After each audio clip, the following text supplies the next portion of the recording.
Rede Amigo Espírita, divulgando, instruindo e unificando. Muito bem. Célia Diniz está conosco na noite de hoje. A Célia é natural da cidade de Pedro Leopoldo, reside atualmente naquela cidade, no estado de Minas Gerais, professora aposentada, oradora espírita, presidente do Centro Espírita Luiz Gonzaga, fundado por Chico Xavier no ano de 1927. A Célia é uma das mães retratadas naquele filme, As Mães de Chico Xavier, de modo que tenho absoluta certeza que para todos nós é uma alegria muito grande recebê-la nesta casa espírita, nesta noite. Passamos assim a palavra a Célia, que todos nós possamos ouvi-la com o nosso carinho, com o nosso respeito, com a nossa atenção. Com a palavra, Célia Diniz. Obrigada, querido. Queridos irmãos, boa noite. Que a paz de nosso Senhor Jesus Cristo esteja em nossos corações. É uma alegria muito grande estar aqui com vocês em Auriflama, ser recebida aí pela dona Guilmar, não é? Na pessoa de quem eu abraço todos vocês, enquanto eu procuro aqui o apontador do PowerPoint que sumiu na bolsa. Bom, nós estamos aqui para falar de perdas. E é interessante vocês saberem o quanto a nossa doutrina espírita é extremamente consoladora, no sentido de que as pessoas encontram respostas que não encontram em nenhum outro lugar, em nenhuma outra filosofia. E quando as pessoas, diante das perdas, se deparam com o que a doutrina tem para ensinar, a gente vê o brilho nos olhos aparecerem. E isso me faz com que eu me dê conta de que nós espíritas chegamos até a ignorar o tamanho do patrimônio espiritual que nós temos acesso, que nós podemos compreender, porque nós acreditamos que à medida que a gente vai estudando a doutrina e compreendendo as leis que regem as nossas vidas nos dois planos, no plano material como no plano espiritual, a gente vai aquietando o coração, vai encontrando respostas, vai sabendo que dentro da nossa busca espiritual, da nossa inquietude espiritual, nós estamos ali no caminho certo, encontrando as respostas. E isso é fantástico. Então eu venho falar de perdas, mas eu já coloco a palavra perdas entre aspas. Porque quando a gente coloca uma palavra entre aspas, a gente está contestando o sentido exato que ela tem. E nós estamos querendo dar a esta palavra um outro sentido. Porque é estranho a gente chamar de perda a esta suposta ausência e a temporária separação que os nossos entes queridos, que ocorre com eles, quando eles voltam para a pátria espiritual. É estranho chamar de perda a este fenômeno, porque nós podemos perder dinheiro, perder celular, perder relacionamento, perder a juventude física, perder as chaves, perder as coisas. Mas as pessoas que se amam jamais se perdem umas das outras. Porque o amor, sendo maior do que tudo, ele é também maior do que a morte. Então, nós conseguimos imaginar que Deus seria demasiadamente cruel se Ele criasse a lei de amor que nos une uns aos outros e depois, logo em seguida, criasse um fenômeno biológico chamado morte, capaz de separar para sempre aquelas pessoas que se amam. Seria um sadismo da parte de Deus. Então a morte não tem e nunca teve o dom de nos separar daquelas pessoas a quem amamos. E quando a morte surge na nossa família, que ela vem ceifar do nosso relacionamento os nossos entes queridos, nós somos levados, por uma questão até de sobrevivência, a ter uma visão espiritualista daquela questão. Porque só os pensamentos elevados é que vai nos dar a força para superar tamanha dificuldade. E antes de prosseguir, eu queria saber com quem eu estou falando. Eu estou falando com espíritas que não sofreram ainda, ou espero que nunca, não sofreram grandes perdas, ou eu estou falando com quem já perdeu recentemente? Pessoas enlutadas recentemente. Tem alguém aí? Então, eu estou falando para, na maioria aqui, eu estou falando, Guilmar, para espíritas que querem entender como nós, que já passamos por essa dor, conseguimos superar, não é? Como nós, espíritas, vamos estar preparados para atender fraternalmente alguém que chega com uma dor dessa. Não é assim? Isso é muito bom. É engraçado que quando a assistência tem muitas mães enlutadas, a gente percebe pelo olhar, pelo rosto de cada uma. E eu olhei aqui e não consegui ver ninguém. Agora já percebo uma dor ali, mas porque ela se mostrou de antes. Porque essa dor, ela fica estampada. A gente carrega ela na fisionomia até sem querer. É uma coisa que é tão de alma, tão visceral, que ela aparece no rosto. E a doutrina espírita nos convida a não vermos a morte na visão materialista. Porque é impressionante. Nós somos espiritualistas. Nós acreditamos na imortalidade da alma. Nós somos espíritas e espiritualistas porque acreditamos que estamos aqui só de passagem. Mas muitas das nossas atitudes são ainda atitudes de pessoas que nos dizemos espiritualistas, mas muitas das vezes agimos como se materialistas fôssemos. Então a gente depara com a morte e corre o risco de, na visão materialista, a gente perguntar ou dizer: que pena, fulano tinha a vida inteira pela frente. Ou então a gente lançar indagações mais terríveis: por que a gente tem que morrer? Por que Deus fez as coisas desse jeito, se é tão doloroso? Então, a doutrina espírita traz respostas incríveis para essas indagações, respostas cheias de esperanças e de certezas. Por exemplo, a pessoa tinha a vida inteira pela frente. É o que se lamenta na maior parte das vezes quando vê crianças ou jovens partirem. E aí nós perguntamos: quem somos nós na verdade? Quem somos nós?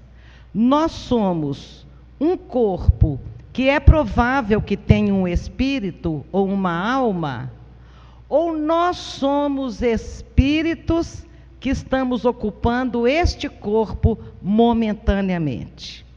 Essa questão é fundamental para a nossa compreensão. Porque se nós somos imortais, nós não podemos ter esse corpo que termina, que acaba. Se eu sou imortal, todo mundo se acha imortal aí? Tem alguém aí que não se acha imortal? Nós somos imortais. Então, nós somos espírito, essencialmente. Nós não somos esse corpo que termina. Só acaba o que existe o contrário. O que não existe o contrário não acaba nunca. Por exemplo, aqui está claro. Qual é o contrário de claro? Então, a claridade é uma coisa que pode acabar. Aqui está seco. Se eu não derrubar a água, E se eu derrubar a água, como é que vai ficar? Então vejam, uma superfície seca é uma coisa que acaba porque ela pode molhar. Um lugar escuro é uma coisa que acaba porque a luz pode vir. A vida não acaba nunca. Não existe o contrário da palavra vida. Qual é o contrário da palavra vida? Não existe. Vocês estão pensando que é morte, não estão? Alguém pode pensar que morte é o contrário de vida, e morte não é o contrário de vida. Morte é o contrário de quê? De nascimento. Morte é o contrário de encarnação, de uma existência. O contrário de vida não existe. Então, a vida é uma só. Está escrito na Bíblia. E é de fato. A vida é uma só. Ora nós estamos no corpo, ora nós estamos fora do corpo. E nesta única vida, eu vou vivendo várias existências, ora no corpo, ora fora do corpo. Então é interessante a gente lembrar que o Papa João Paulo II, na década de 80, foi de uma humildade linda. Ele disse: sabemos que existe vida após a morte, mas não sabemos como ela é. Então o Papa ia a público e dá uma notícia assim: não sabemos como é a vida após a morte. Quer dizer, a igreja começava a abrir mão dos conceitos tão estranhos pregados até então, da sorte futura e etc. O Papa confessa: sabemos que existe vida após a morte, mas nós não sabemos como ela é. Eles não sabem como ela é, mas nós espíritas sabemos. Nós sabemos porque foram os próprios espíritos dos que viveram aqui na Terra e que estavam vivendo após a morte, é que voltaram e nos contaram. E nos contaram como é esse plano espiritual. Então a doutrina espírita cumpre essa missão maravilhosa de alargar os limites da vida para muito antes do berço, para muito depois do túmulo. A minha vida começou quando eu fui criada. Eu, espírito, fui criado há milênios e vai existir por toda a eternidade. E de vez em quando Deus nos oferece um corpo físico para essa passagem por aqui. E essa passagem é o tempo variado para cada um, como nós todos já sabemos. E cada um vem para cumprir uma etapa desta vida eterna numa existência. E nós trazemos a nossa programação, as nossas tarefas, os objetivos para cada encarnação, para cada etapa.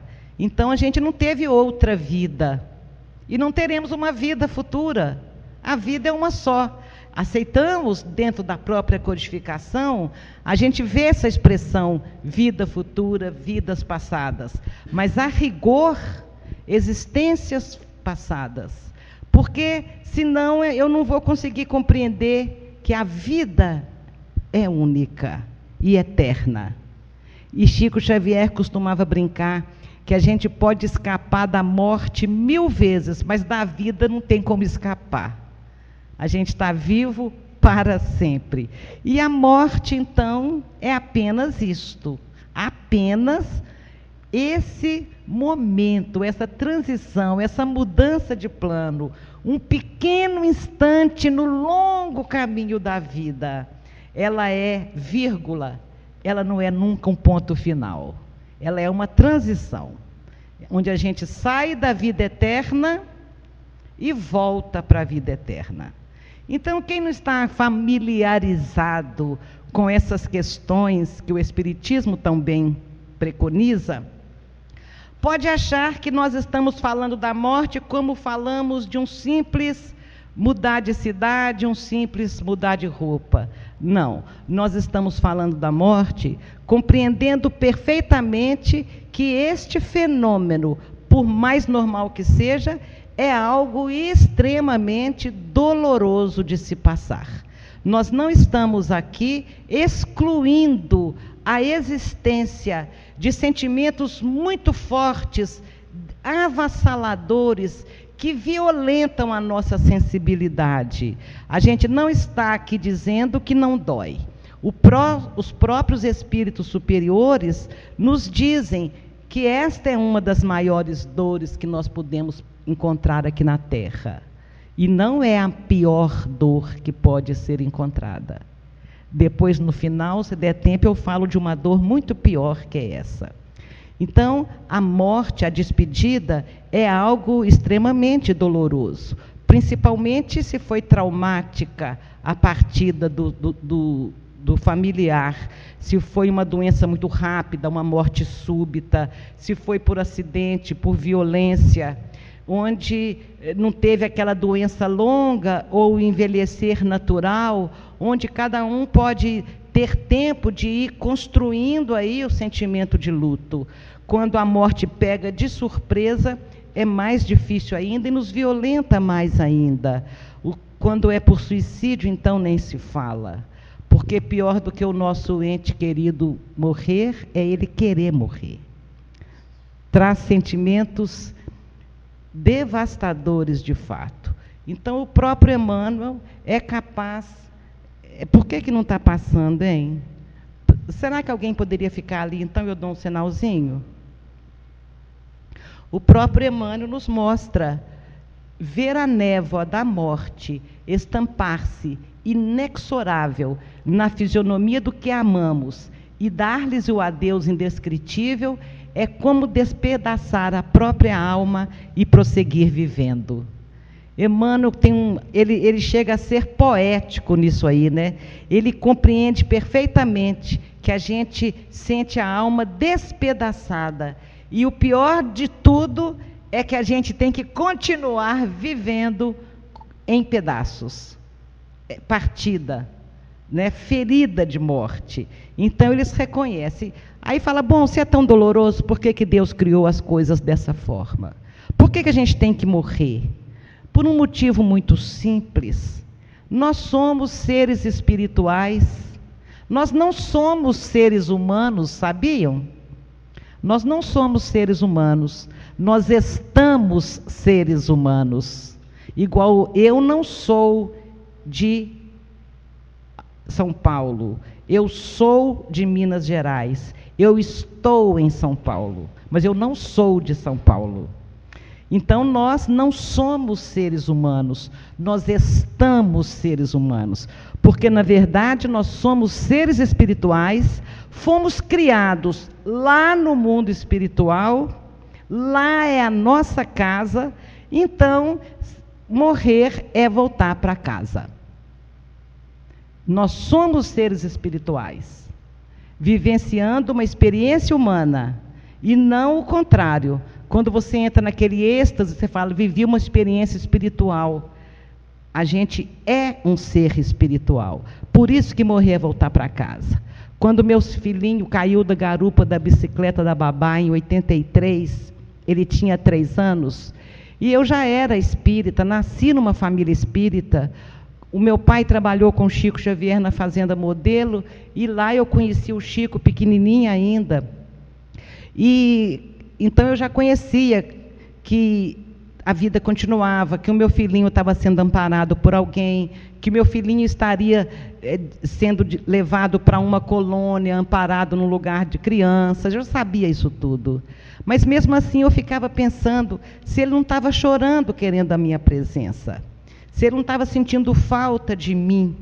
E o Chico, que sempre teve o dom de ler os nossos pensamentos, uma das primeiras coisas que ele me disse foi: seu filhinho foi rever os velhos novos amigos.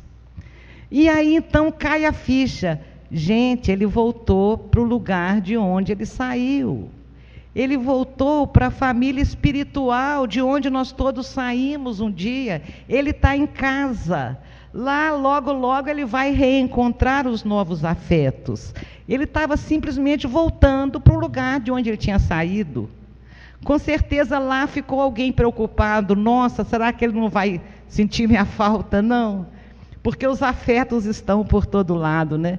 E a gente mergulhado nesse corpo de carne, onde o cérebro limita todas as potencialidades da nossa alma, a gente perde essa nossa percepção de seres espirituais, a gente perde a nossa dimensão espiritual. E tem uma outra coisa que a gente perde, mas perde feio. Perdemos a noção de onde saímos.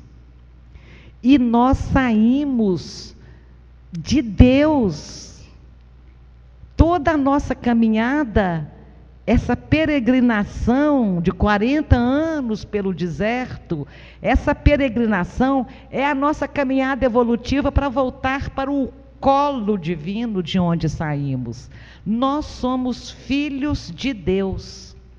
Meu Deus do céu, ter um pai importante, cheio de coisas boas para nos dar, um pai honrado, um pai maravilhoso aqui na terra, um pai rico, é maravilhoso, é filho de fulano. Todo mundo fala, ó fulaninho, o diminutivo até falado até mais carinhoso, né? Aquele ali é Juninho, o pai dele é o dono daquela empresa, e é bom ele se refestela naquela situação cômoda de ser filho de alguém muito importante, né? E a gente é filho de Deus. A gente é filho do dono do mundo. E, no entanto, nós não conseguimos nos sentir herdeiros de todas as bênçãos que Deus tem para nos dar.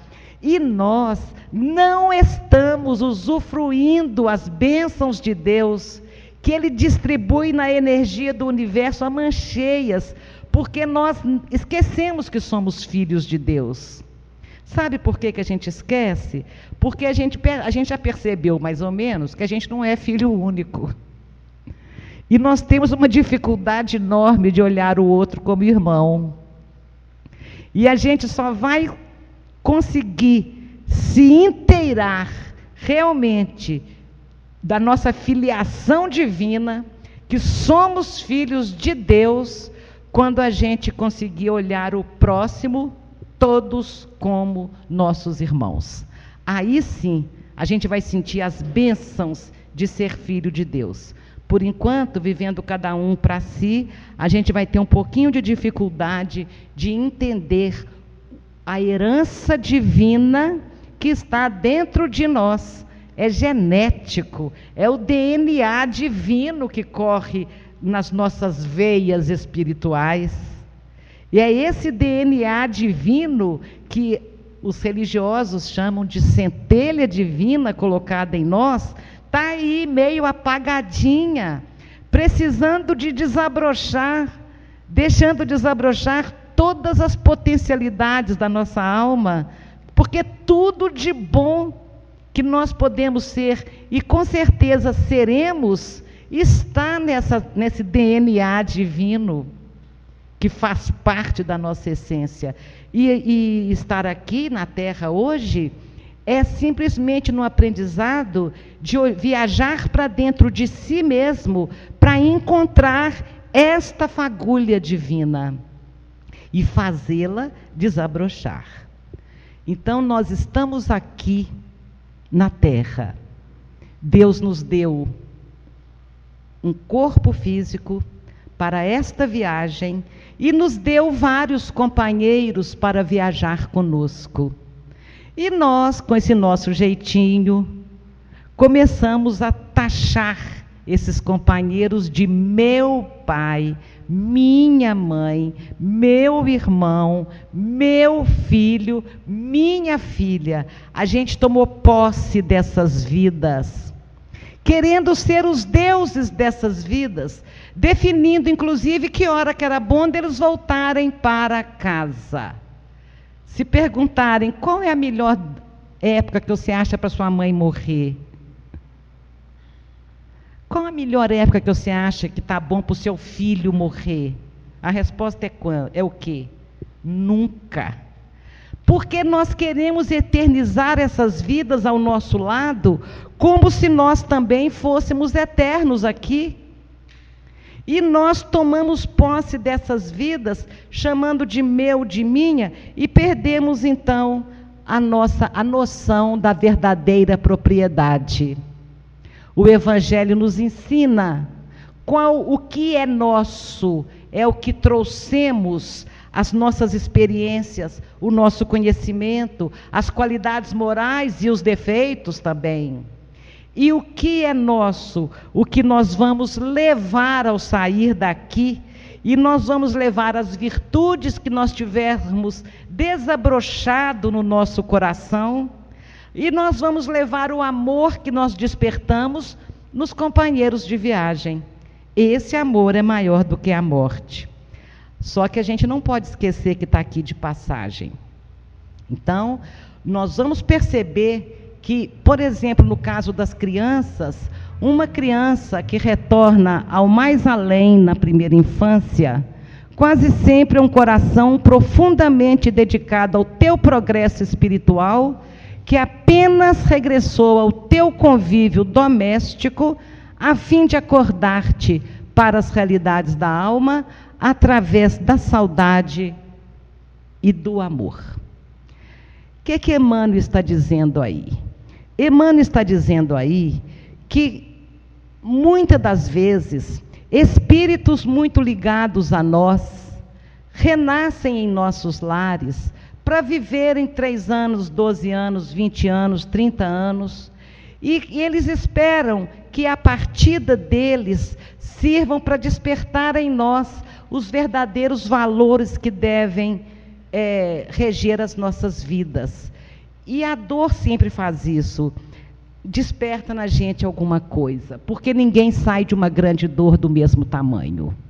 Ou você aprende e cresce, ou empaca na rebeldia da não aceitação e adoece, paralisa tudo e para tudo. Então, esta questão de nós compreendermos que esta dor tem uma grande função de nos despertar, é onde a gente recebe aquele convite para que possamos nos melhorar. A gente escuta dizer 1000 vezes, a única certeza da vida é a morte. Não, nós temos muitas outras certezas. Nós temos certezas, por exemplo, que nos faz acreditar que um dia todos nós seremos anjo. Alguém tem dúvida disso? Estamos sob a lei do progresso. Então nós todos vamos crescer.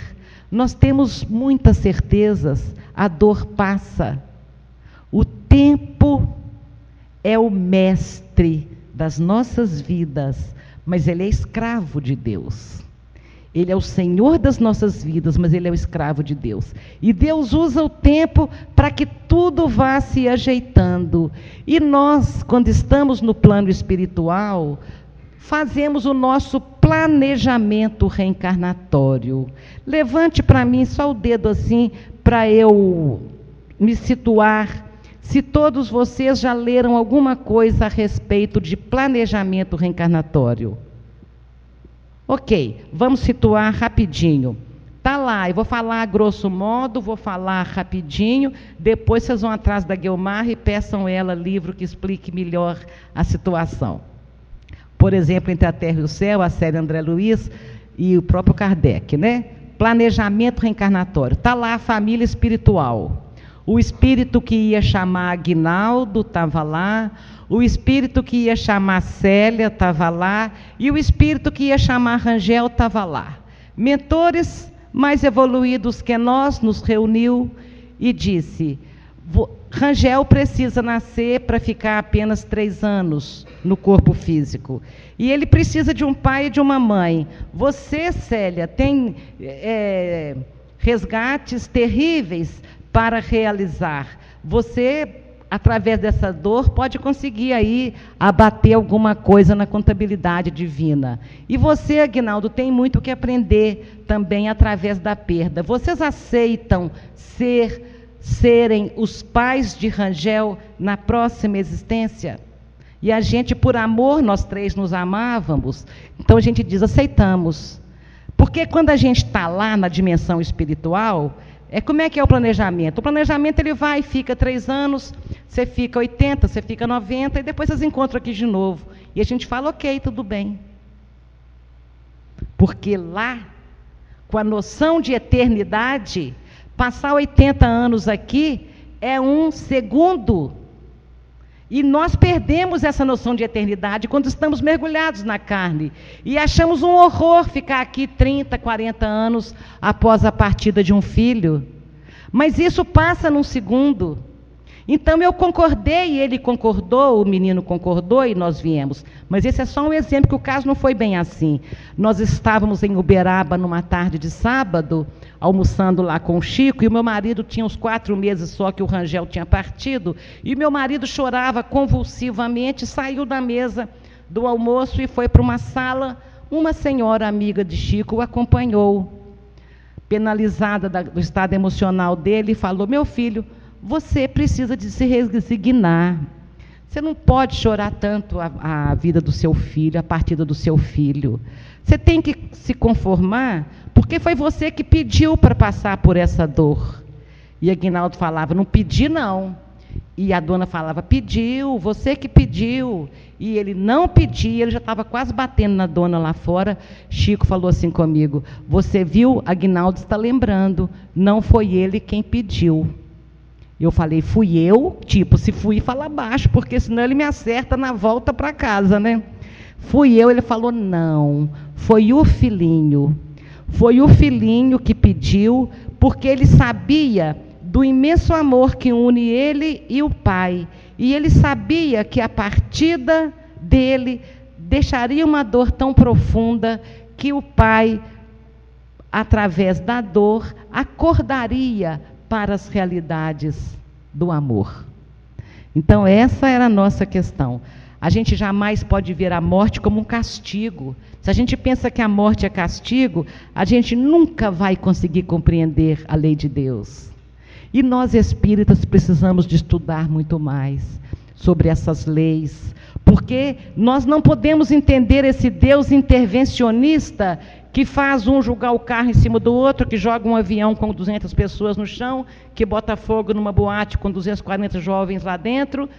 Não é esse Deus que nós aprendemos. Não é o Deus que uma mãe, para ser consolada, está lá, o filho, infelizmente, abusou do álcool, pegou um carro, bateu e se foi, e chega um espírita para consolar, dizendo, foi Deus quem quis. Não foi. Foram escolhas nossas mesmas, desta existência ou de outra. E eu falo isso com todo respeito pela dor de alguém que possa ter passado por esse tipo de perda, porque nós estávamos em Uberaba também, e 4 jovens de uma mesma família perderam a vida numa noite no trevo de entrada da cidade. Foi uma comoção na cidade, todos eram de família conhecida lá e tal. E uma senhora perguntou para Chico, Chico, estava escrito, esses jovens renasceram para irem embora dessa forma? E Chico falou, não, isso aí se chama karma imediato. Fez o plantio inadequado e colheu imediatamente o resultado. Então, nós todos plantamos no ontem, ou no anteontem, ou no de manhã, e uma coisa é certa, somos herdeiros de nós mesmos. Então tem essa questão do karma imediato. Eu vim para aqui para infartar aos 70 anos e ir embora? Não, eu vim para ficar 80 e tantos. Mas eu fiz alimentação inadequada, eu me estressei ao máximo, esgotei todas as minhas forças no trabalho, eu tive tantos momentos de cólera, e em cada uma delas eu fui queimando o meu fluido vital. Fluido vital é o combustível que você tem para atravessar 80 anos aqui na Terra. Se você queima ele indevidamente, é como se você tivesse uma gasolina no carro para ir daqui a Jales e desse voltas e voltas e voltas e voltas. a gasolina acaba antes de você chegar no destino final. Assim é o nosso fluido vital. Nós podemos acabar com ele. É por isso que em Missionários da Luz, André Luiz fala com alguém: vá para a sua encarnação e não volte aqui antes dos 70 anos, para que você seja um completista. E completista é aquele que conseguiu se manter vivo no corpo o tempo que veio para ficar. E, consequentemente, que também conseguiu cumprir a programação que trouxe para cumprir. Mas essa é uma questão muito interessante da gente imaginar quando a gente vai começar a dizer que foi Deus quem quis. Então, vejam, eu falei da questão da boate que pegou fogo, eu falei da questão, os mesmos jovens que se tivessem numa balada, tivessem indo para casa de madrugada, e um outro motorista colhesse aquele carro, e tragicamente todos tivessem partido naquela hora, era provável que aí sim uma programação se cumpria. Quando o outro causa, é uma programação, mas quando você mesmo causa, dificilmente a gente vai conseguir enxergar isso como uma coisa que estava planejada. Uma coisa é certa: ninguém renasceu para matar o outro. Ninguém renasceu para dar um tiro, ninguém renasceu para atropelar e matar. Porque ninguém renasce com karma negativo. A gente renasce com a programação de fazer plantios bons. Então, Deus sabe que no mau uso do nosso livre-arbítrio, nós vamos nos matar uns aos outros. E então Ele só cuida para que esse desatino alcance aquela pessoa que tinha programação para viver só até ali, aquela pessoa que trouxe programação para ter aquele gênero de morte. Acreditamos piamente que Deus está tomando conta de tudo. Porque se nós tirarmos um só dos atributos de Deus, Ele deixa de ser Deus. Então, se Ele não for onisciente, para saber tudo que passa em todos os lugares, Ele não é Deus. Se Ele não for onipresente, para estar em todos os lugares, Ele não é Deus. Se Ele não for de infinita bondade, infinita misericórdia, de infinita sabedoria, de infinito amor, Ele não é Deus. E Ele, sendo infinito em todas as suas possibilidades, Ele está tomando conta de tudo. E não deixa que uma folha caia de uma árvore sem a permissão dele. Permissão, e não propriamente vontade. A vontade de Deus é felicidade para todos os filhos, porque nós somos filhos dele. Não tem nenhum pai que quer ver o filho se estrumbicar, porque Deus seria pior pai. Fomos criados para a felicidade. E ao usarmos nosso livre-arbítrio mal, é que nós nos distanciamos desta felicidade. Colheita nossa. E então, um infeliz vai dar um monte de tiro numa comunidade. Tiro para cima. E esse tiro vai cair na cabeça de uma criança dentro de casa. Uma bala perdida. Perdida, mas com endereço certo. Porque Deus está em todos os lugares. E não existe na justiça divina a pessoa errada, no lugar errado, na hora errada. Ou então Deus não está tomando conta. Certo? Então, o que acontece? Coisas tão esquisitas. Acontecem coisas esquisitas porque Deus sabe que A vai fazer uma maldade muito grande e usa a sincronicidade das forças das coisas que Kardec se refere para colocar ali no rumo quem renasceu com a programação de sair desta vida com desencarne violento.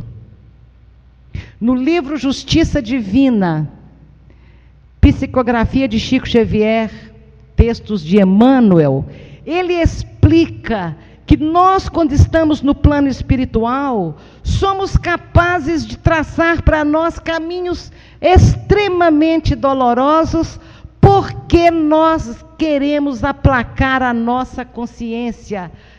Emmanuel nos diz que é impossível a gente compreender o tamanho do remorso que a gente chega do lado de lá. E esse remorso corrói a nossa alma de uma forma que a gente só consegue enxergar a cura daquela ferida se a gente imprimir na gente o mesmo desatino que imprimimos nos outros um dia. Por isso que a gente fala, eu quero renascer, e no meu planejamento reencarnatório, eu quero sair da vida de forma violenta.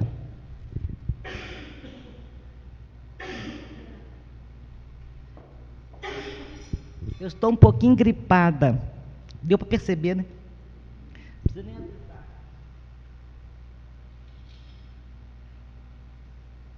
Então, a gente faz essas escolhas dolorosas. Essas escolhas de sair da vida com um tiro, com uma facada, com um atropelamento. São escolhas que nós fazemos. Ninguém pode ensinar caminhos que não haja percorrido, disse o ministro Calderaro a André Luiz nesse livro, No Mundo Maior. É um livro belíssimo. Tem um momento lá que André Luiz escreve o plenilúnio, que é a noite de lua cheia. Até a palavra é bonita, plenilúnio. E André Luiz descreve, e quando eu vejo a lua cheia no céu, eu falo, olha o plenilúnio. Essa lua que está assistindo todos os plantios que eu fiz em toda a minha existência. Ela sabe de tudo que eu já aprontei até hoje. E ela continua aqui hoje assistindo a dor da minha colheita.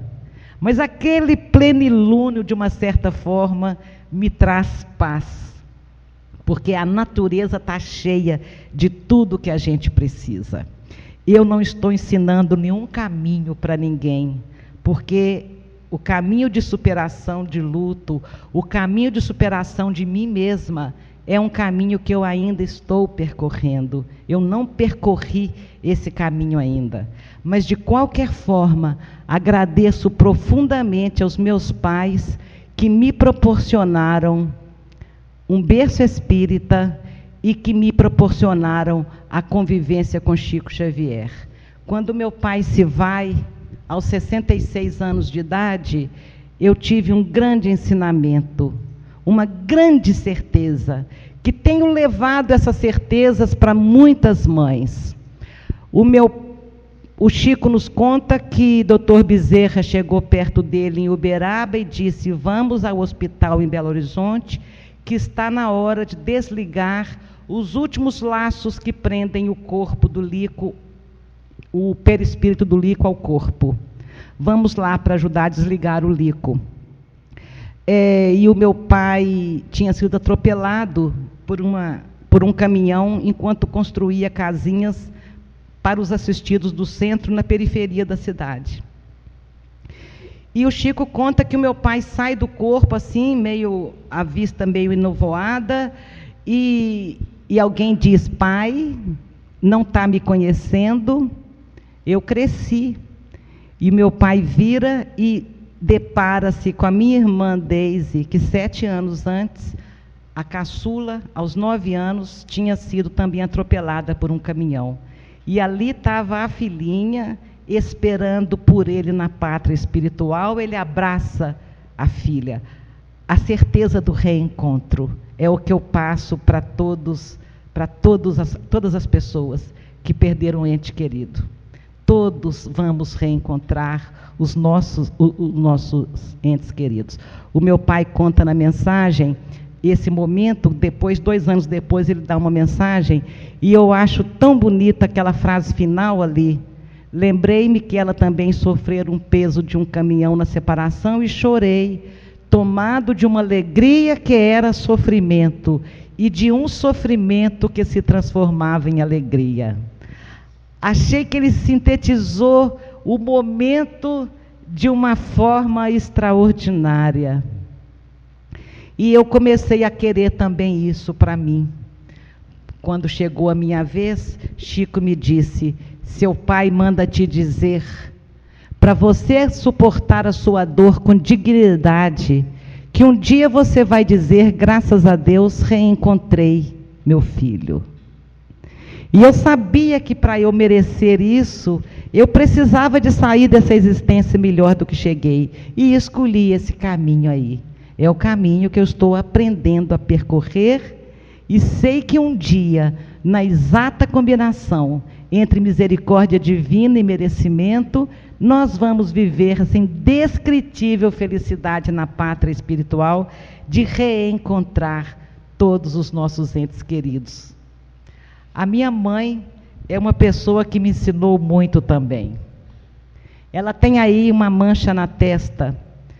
Ela teve, em 1954, uma alergia muito forte a um comprimido chamado Cibalena, e todo o corpo abriu, parecendo uma ferida, num eczema. O Chico passava todas as tardes para... Nossa casinha era a 100 metros do escritório do Chico, lá na Fazenda Modelo, e Chico passava para aplicar os passes. Quando curou todo o corpo da minha mãe, ela ficou com aquela mancha e cobrou dele. Queria um peeling. Chico, eu fiquei com uma mancha aqui na testa. E Chico falava: ficou, Maria, para todas as vezes que você se olhar no espelho, você se lembrar que nessa existência você trocou uma lepra por trabalho. Aí a gente cai na questão das escolhas. Para resgatar o passado, ela queria escolher uma lepra. Mas alguém deve ter falado para ela: olha, você vai ter do seu lado alguém que vai te ensinar a fazer isso de outro jeito. Vai ensinar você a resgatar o seu passado pelo amor e não só pelo sofrimento. Foi onde ela, então, trocou a lepra por trabalho. E esta fotografia dela está na minha sala de televisão hoje. Para eu, todas as vezes que eu olhar essa fotografia, eu me lembrar que nesta existência eu nunca vi a minha mãe assistindo televisão de dia, nem sábado e domingo. Ou era costurando, ou era estudando, ou era fazendo alguma coisa. Atendendo alguém, alguma coisa ela estava fazendo. Nunca no Faustão. Nunca nos gugus da vida, nas Ana Maria, nunca, nunca. Nunca vi minha mãe vendo televisão de dia. Então, ela realmente me mostrou a importância das nossas responsabilidades. Eu aprendi muito com ela. Ela tinha uma noção tão extraordinária que a vida continua, tão extraordinária, que quando meu pai se vai, eu encontro a minha mãe muito triste, mais triste que o normal, na casa dela, sentada. Mãe, o que foi hoje que a senhora tem? Ela estava bem mais triste, e eu me lembro, então, que elas, da história deles dois, fazia parte que, quando eram noivos, namorados, dançavam num clube da nossa cidade. E neste clube, naquela época, se você dançasse 3 vezes com a mesma moça, era um compromisso sério de namoro. E meu pai havia dançado com uma moça muito bonita, Josefa, que morreu aos 22 anos. Aí eu volto lá para a sala da minha casa, minha mãe, viúva, recente, e encontro-a muito triste. O que a senhora está tão triste, mãe? Ah, não sei não, estou aqui pensando, aposto que Lico está lá com Josefa. Então, ela acreditava realmente na continuidade da vida, né? Acreditava. A gente ia a Uberaba, pai não dava mensagem, porque falava, Chico dizia: Lia, Lico esteve aqui, mandou te dizer que está tudo bem, mas ele não quis ocupar o espaço de tantos jovens querendo falar com suas mãezinhas. Está tudo bem. Minha mãe ia embora. Daí 6 meses, minha mãe voltava. A mesma prosa: olha, Lia, Lico esteve aqui, até falou que você viria, mas ele não vai escrever por isso, isso e isso. Na 3ª vez, no caminho de casa, minha mãe diz: Lico deve estar mesmo com Josefa, não tem nem tempo de escrever uma carta para mim. Tá bom. Aí, lá na casa dela, olha a prova de que os nossos entes queridos nos visitam em casa e leem os nossos pensamentos. E levam de nós o que está lá dentro. Levam força, esperança, coragem, ou leva tristeza e revolta. E meu pai dizia, minha mãe em casa orava e dizia: Lico, por que tanto silêncio? Por que tanto silêncio? Finalmente, 2 anos depois, vem meu pai e começa a carta e fala: Lia, para que tanto barulho? Tipo, só morri, né? Só morri daí. Ela era extraordinária. No finalzinho, eu estava maquiando o rosto dela, ela já velhinha, para ela gravar um documentário sobre materializações luminosas, que os espíritos andavam lá no centro. Ela viu isso, ela participou de várias histórias. E ela estava com a carinha ruim: ô mãe, não está gostando da maquiagem, não? Quer que tira? Ela: não, minha filha, não é isso não. Eu estou olhando minha cara aqui, eu já estou um caco. Eu já estou quase indo embora, Lico já remoçou.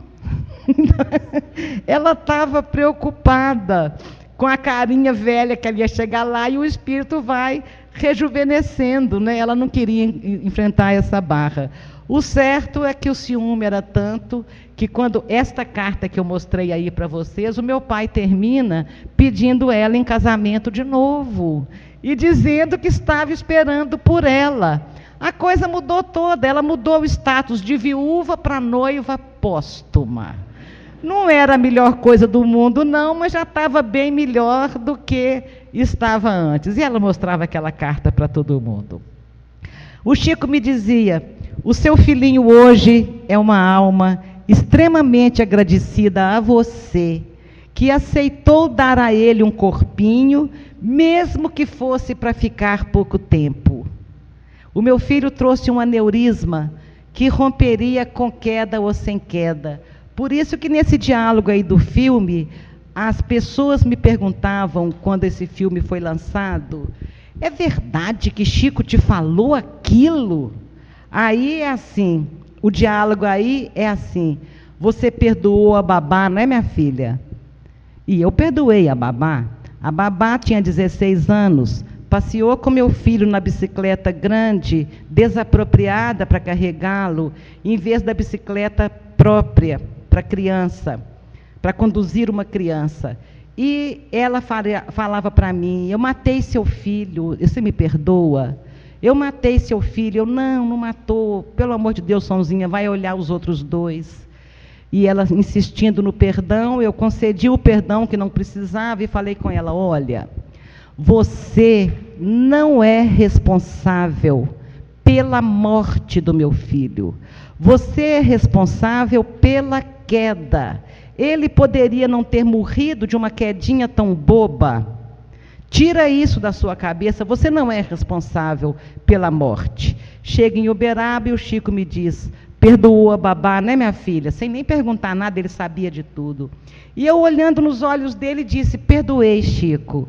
Para ele, eu queria que ele entendesse que eu sabia que não era uma questão de perdão. Aí ele responde assim para mim: você acha que fez muito por tê-la perdoado? Você deveria ter agradecido que foi dos braços dela que ele caiu e não dos seus. Nem você, nem seu marido suportaria o remorso. Olha o outro lado do perdão. A gente pensa que está perdoando alguém, quando na verdade nós deveríamos estar agradecendo. Encontrei em Aracaju uma médica destruída em culpa, porque a única noite que ela não buscou a filha na balada, a menina, autorizada por ela, pegou carona com o namoradinho, ele bateu o carro, a menina morreu. E eu encontrei essa médica, ela dizia: se eu tivesse ido, isso não teria acontecido. Olha a nossa prepotência, do tamanho que é. A gente acha que a gente pode evitar a morte do filho. Isso é tão forte que a gente culpa a gente, ou culpa o pai, ou culpa o médico, ou culpa Deus. Você culpa alguém. Você culpa alguém. E muitas mães se culpam. E essa médica se culpava. E eu contei para ela essa minha história e disse: estava na vez da sua filha partir, estava na hora da sua filha partir. Se você tivesse ido buscar, você que teria provocado o acidente, porque era uma escolha. A menina escolheu sair da vida assim. Parece, não é? Porque ela estava toda certinha, ela não foi responsável. Ela vai para a balada com consentimento da mãe e volta com o namorado que era um menino responsável. Deram um azar, levaram uma fechada e o menino bate o carro no poste. E eu pude garantir para a médica: sua filha é filha de Deus. Você estava ocupada no plantão, mas Deus não fica ocupado a ponto de não olhar os seus filhos, não. Então agradeça o genro que passou pela sua vida só para levar essa culpa com ele. E segue em frente. Então o meu filhinho trouxe um aneurisma que romperia com queda ou sem queda, por volta de 3 anos de idade. E outra certeza que eu passo aos senhores é que ninguém vai antes da hora, a menos que tenha apressado a própria partida.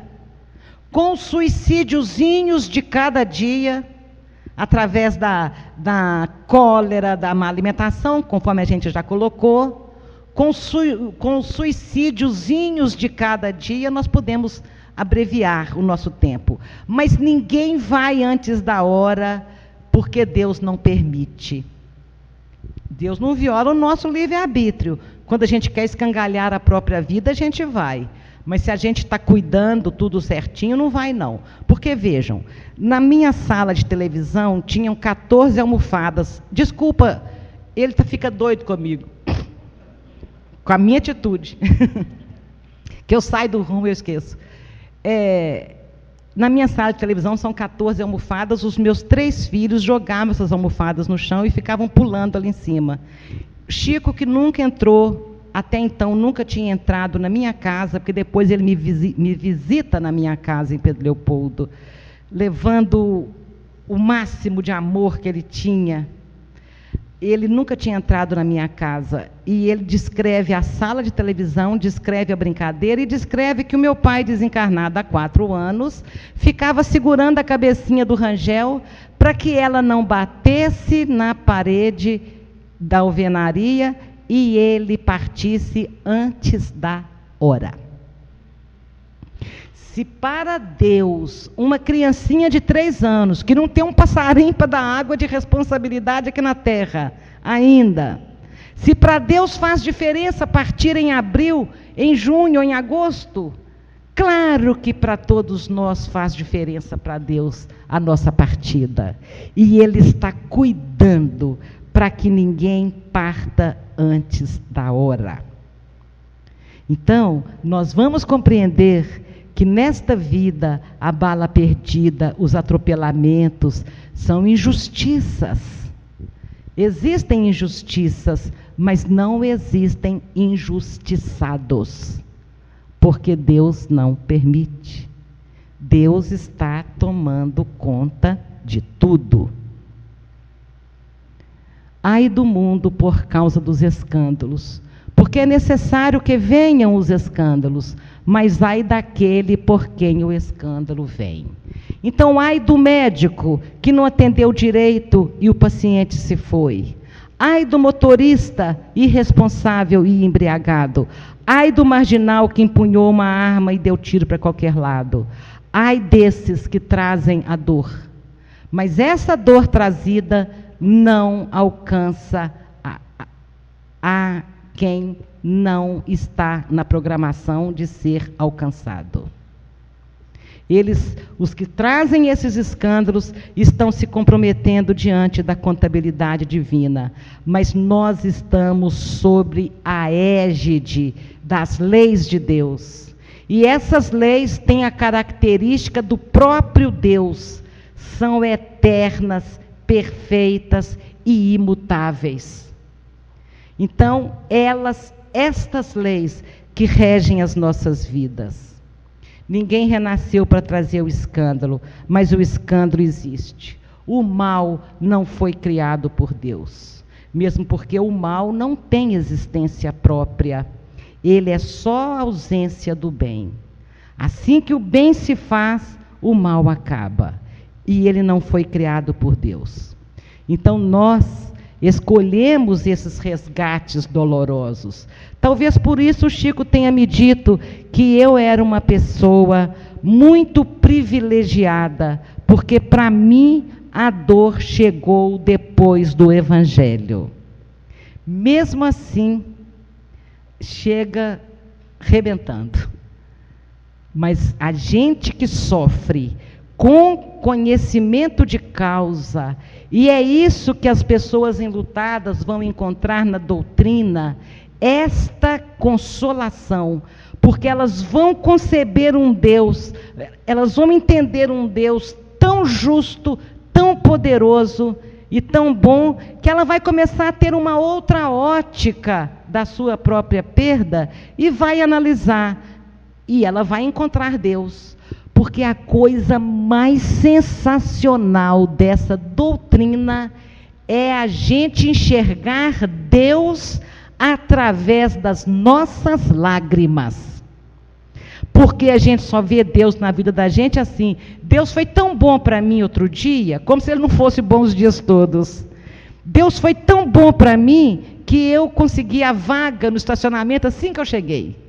Deus foi tão bom para mim que meu filho passou no vestibular na Federal. Deus foi tão bom para mim. Deus é bom para a gente sempre. Só que nós usamos o nosso livre-arbítrio e temos colheitas complicadas para fazer.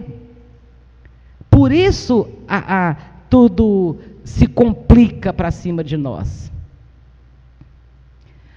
Eu pensei que eu tivesse aprendido tudo que a morte de um filho tem para ensinar.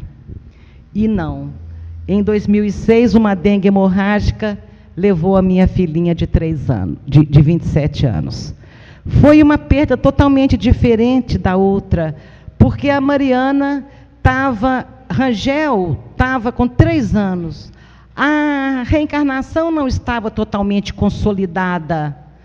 Kardec nos ensina que aos 7 anos que se consolida realmente o processo reencarnatório. Então, para Rangel chegar na vida e sair da vida foi leve e suave. Mariana não. Mariana tinha 27 anos, tinha ficado noiva, tinha sido promovida no emprego, estava transferida para o Rio e uma dengue hemorrágica acolheu assim no auge da materialidade da vida. E eu precisava de compreender aquela partida e não lamentar, porque os nossos corações estavam ligados demais, e no meu coração ela não poderia encontrar nenhum segundo, eu pensando, que pena, filhinha, você tinha a vida inteira pela frente. Que pena, querida, que você não está mais aqui. Então, o meu esforço foi sobre-humano, porque eu precisava de dizer a ela, segue em frente, querida. A mesma força que você teve para vencer até agora, você vai ter para se adaptar de novo aí na sua vida. Segue em frente.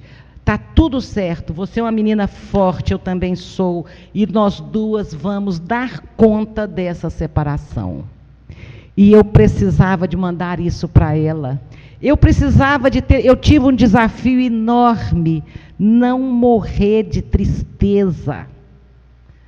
Porque a gente, se entrega a uma dor, a gente morre com uma doença oportunista que acontece quando o organismo está debilitado, porque a tristeza profunda afeta o nosso sistema imunológico, acabando com as defesas do nosso corpo.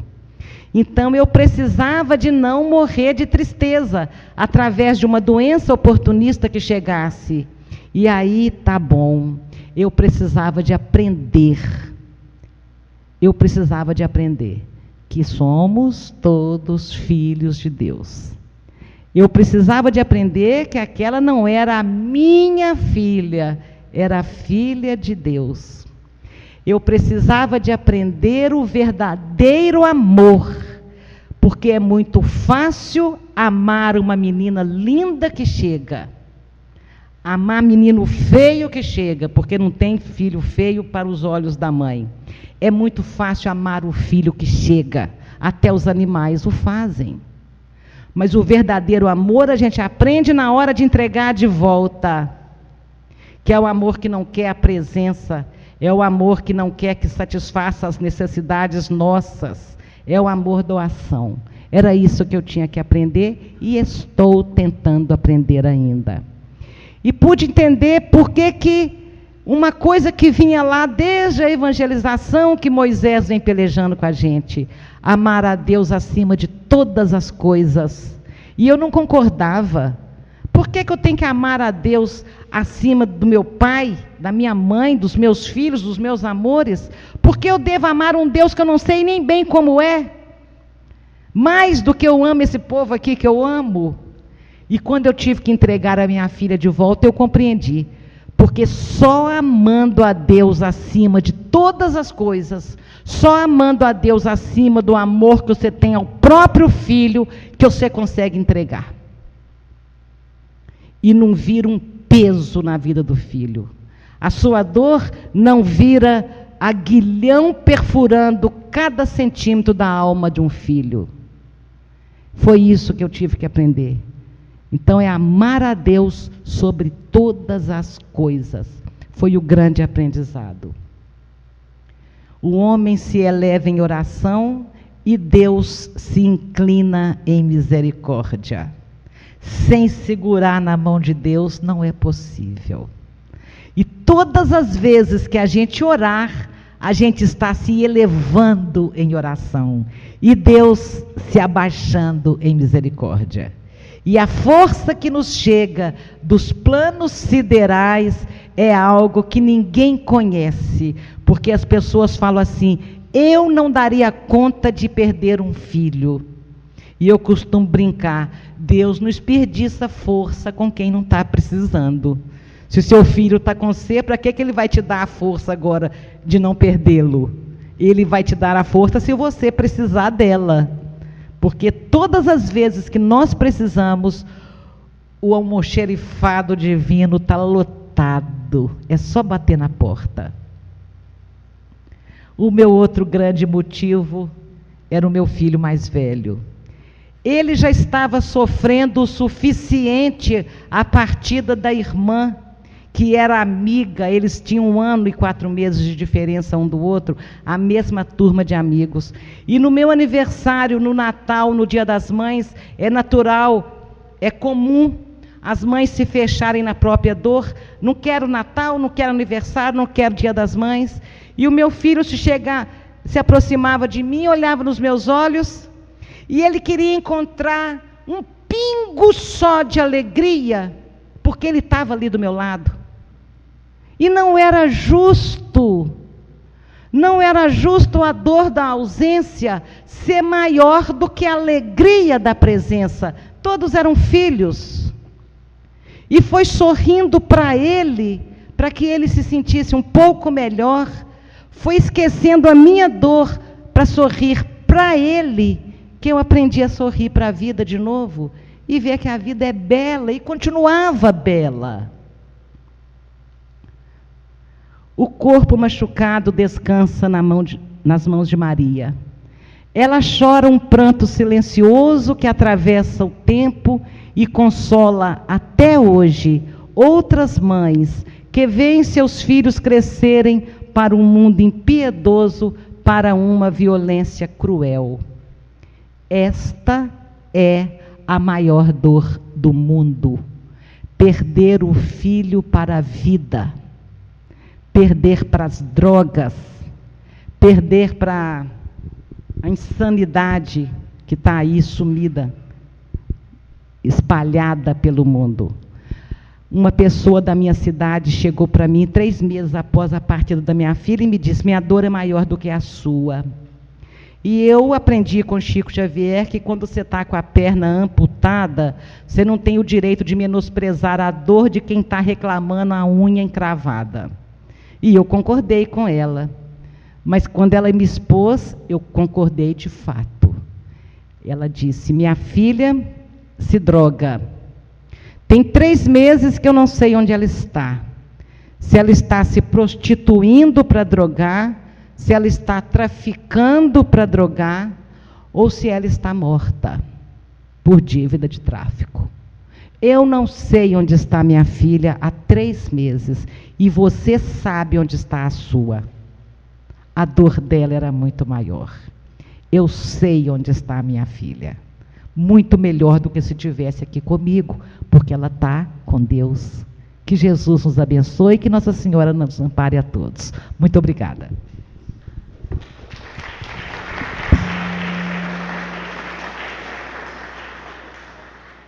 Rede Amigo Espírita, uma ferramenta de união, interação e divulgação do movimento espírita. Acesse www.redeamigoespírita.com.br e confira nosso acervo disponível. Rede Amigo Espírita, divulgando, instruindo e unificando.